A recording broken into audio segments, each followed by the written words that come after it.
Okay, here we have the USS Enterprise from Star Trek, made by Playmates Toys.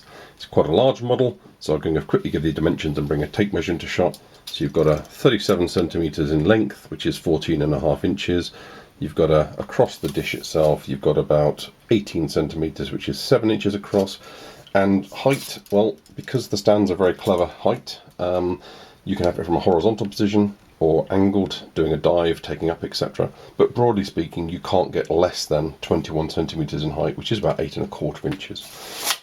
There's the dimensions.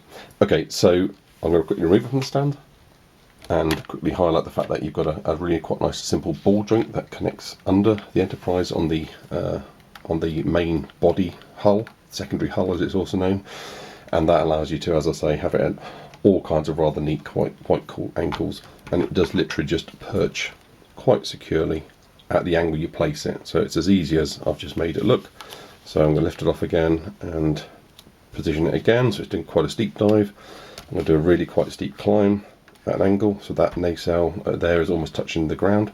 Now I've got the DVD, the Blu-ray, sorry, box set of the Star Trek 2009 movie out, just to remind everybody that this is Chris Pine's Enterprise, NCC-1701, and not William Shatner's. So this is still the USS Enterprise 1701, sorry, NCC-1701, but it's the newer 2001 version model, etc., with very much more stylized nacelles and the main hull, etc., but keeping pretty much to the form of the original 60s, 70s design that was in place. I'm going to just get them out of the way a little bit so you can see some more of the ship, because what I'm going to do here is show you a little bit more about the features. There is on the top here, you've got the actual bridge, and the bridge itself, although it looks like just a small simple blue piece of plastic, is actually a button. And you're also going to see in the front of the nacelles here some various lights flashing, etc., when I press this button, as well as hear a voice. So I'm going to just turn it around a little bit more so you can try and see the tops and the undersides, and I'm going to do this a few times because you can also see the engines illuminate. So I'm going to just press it the once. Maneuvering thrusters, Mr. Sulu. So you've got a rear light, you've got a light around the main front dish. The light of the actual bridge itself fire everything we got. will also illuminate. The nacelles illuminate front and rear. Now they actually can both flash and they can slightly pulse and increase. Now there are 4 sounds in total, so if I don't hear them all, what you can do, one good thing is you can skip and interrupt. So I'm going to just press this twice quickly so you hear what I mean. Maneuvering thrusters. So midway through the maneuvering thrusters, Mr. Sulu, I interrupted it and got the red alert kind of noise.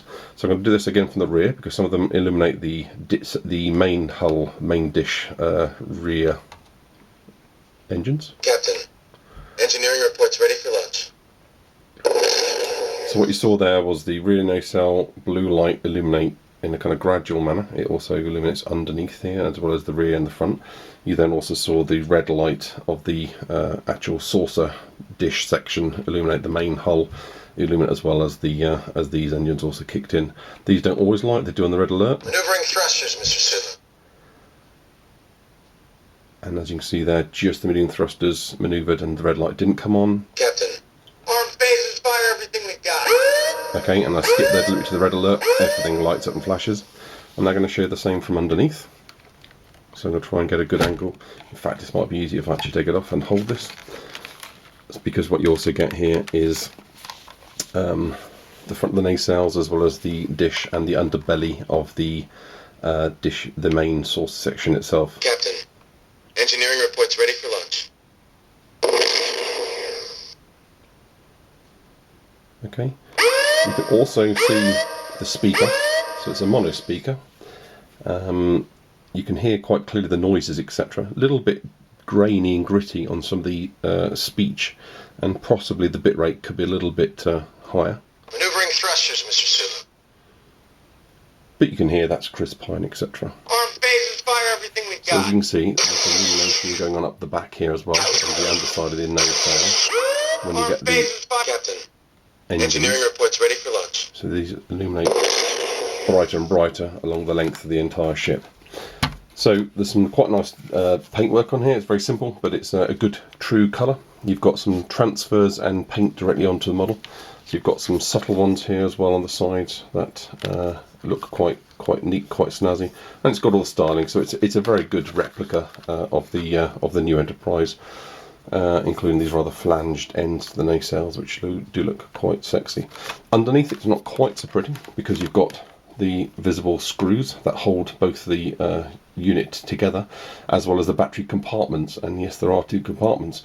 Rather strangely, you need a single AAA battery here and a dual AAA batteries in the end part here.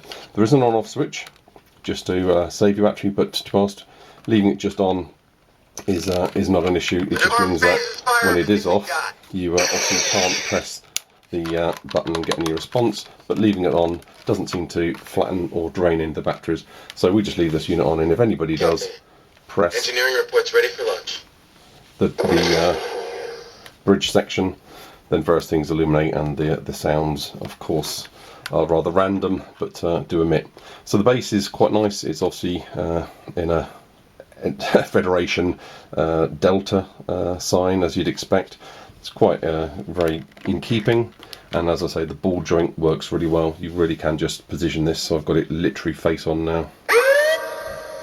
And you can see there the front dish array and the nacelles, and I believe the fronts are called, what are these called again? It's buzzard collectors, etc. So you've got here a rather nice, neat model. It's readily available. Just make sure you're getting the right version. So if you do want the 2009 Enterprise, this is the one. So if you want Chris Pine at the helm as opposed to William Shatner, but keeping all the Kirks, Spocks, McCoys, etc., then this is the current date NCC-1701 Enterprise.